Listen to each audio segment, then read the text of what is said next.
How far are you willing to go to dig in your heels? Well, for me, it actually wasn't that too far.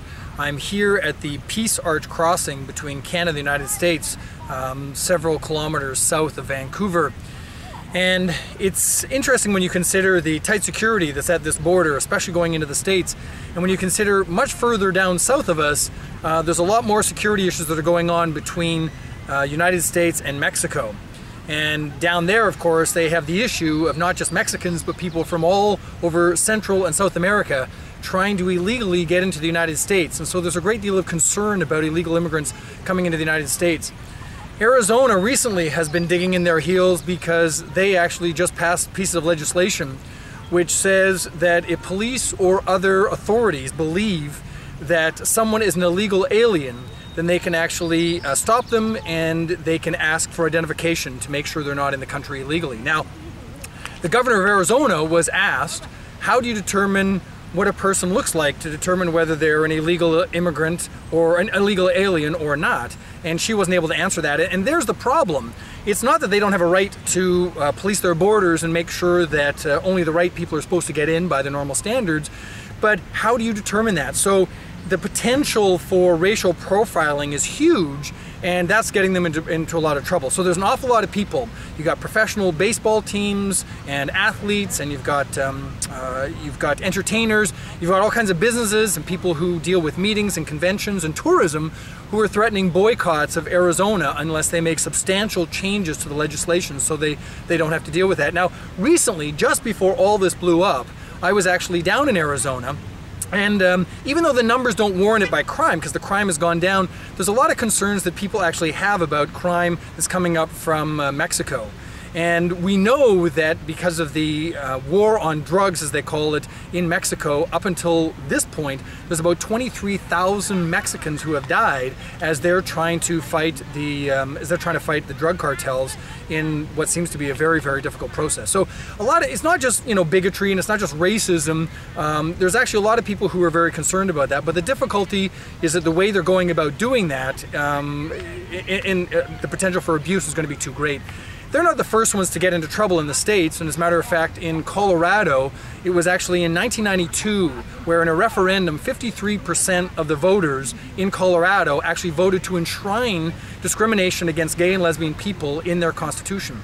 So it led to boycotts all over the world, conventions, conferences, businesses. People said they wouldn't come to Colorado, so it actually cost them hundreds of millions of dollars. Eventually, the Supreme Court of the United States said you can't enshrine discrimination into their constitution, and so that was done with. And you haven't heard many people talking about trying to do the same thing again because it was too great of a cost. And as a matter of fact, in 2008, the governor signed into legislation the protection of gay and lesbian people to make sure that they wouldn't be discriminated against. Now, this isn't just something that's happening in the United States. I just recently read that as of this month, the town of Herouxville, Quebec, a town of about 1,300 people in the middle of Quebec, are going to give consideration to a set of standards that they came about. On January 25th,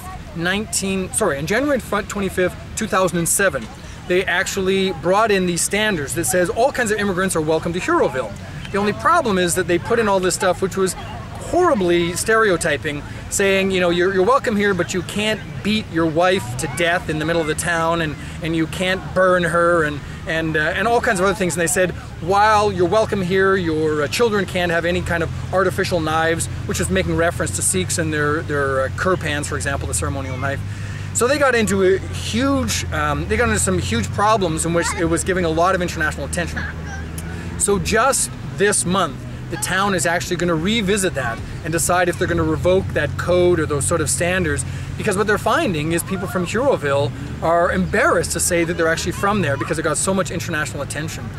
So the interesting thing is that when people are willing to dig in their heels over something that's terribly wrong, it's going to cost them a price, and then they have to decide how much of a price are they willing to sacrifice for that. The thing is, lots of times when I think about whether it's the workplace or just human rights generally, I think, how much are people willing to sacrifice? How much are people willing to stand up? And lots of times I get discouraged thinking they're not willing to do that.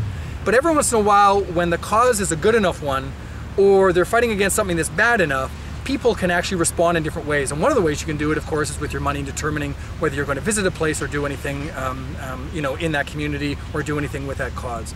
We all get to determine what is it we're going to do in promoting human rights and also working against discrimination and forms of harassment that can take place at different spots.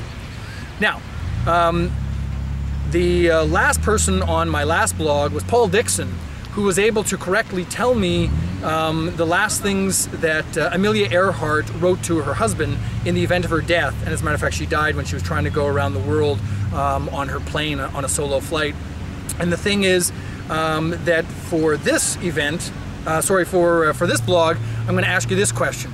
Stephen Lewis was actually the NDP leader in Ontario for a number of years. And then Brian Mulroney, in something that was considered quite revolutionary, appointed this former NDP leader to be the Canadian representative, the Canadian ambassador to the United Nations. And so we had that post from 1984 to 1988. After that, he then carried on doing all kinds of international work. And then on June 1st, in 2001, Stephen Lewis was appointed to a certain position. If you can be the first person to tell me what position he was appointed to, then you'll get a free copy of my book, Managing Human Rights at Work, 101 Practical Tips to Prevent Human Rights Disasters. So hopefully I'll hear from you. Hopefully you have an opportunity to come down to the Peace Arch border, and the lineup won't be too long when you consider all the rights that these two countries have.